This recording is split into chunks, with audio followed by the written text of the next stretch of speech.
বিশ্বকাপ বাছাই পর্বের ম্যাচে কোপা আমেরিকা অঞ্চলে আজ সকালে মুখোমুখি হয়েছিল প্যারাগুয়ে এবং ব্রাজিল।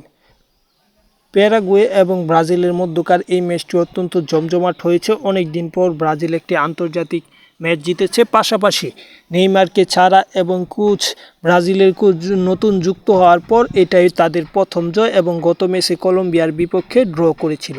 এই ম্যাচটিতে ম্যাচের প্রথমার্ধের শেষ দিকে বলা যায় ৪৪ মিনিটে ভিনিসিয়াস জুনিয়রের গোলে ১-০ লিড পায় ব্রাজিল। পরবর্তীতে প্রথমার্ধে কেউ কোনো গোল আর করতে না পারলে ১-০ লিড নিয়ে বিরতিতে যায় দুই দল। বিরতি থেকে ফিরেই দুই দলের একের পর এক আক্রমণ সাজায় এবং সেই আক্রমণ সাজানোর মাধ্যমেই মূলত ম্যাচটি শেষ হয়, কিন্তু কেউ গোল করতে পারেনি এই ম্যাচে আর। তাই এই ম্যাচটি ১-০ গোলের জয় নিয়েই শেষ করে ব্রাজিল এবং এই নিয়ে ম্যাচটি ব্রাজিল জিতে যায় এবং বিশ্বকাপের মঞ্চে ওঠার আরও একটি সুযোগ তাদের সামনে চলে আসে।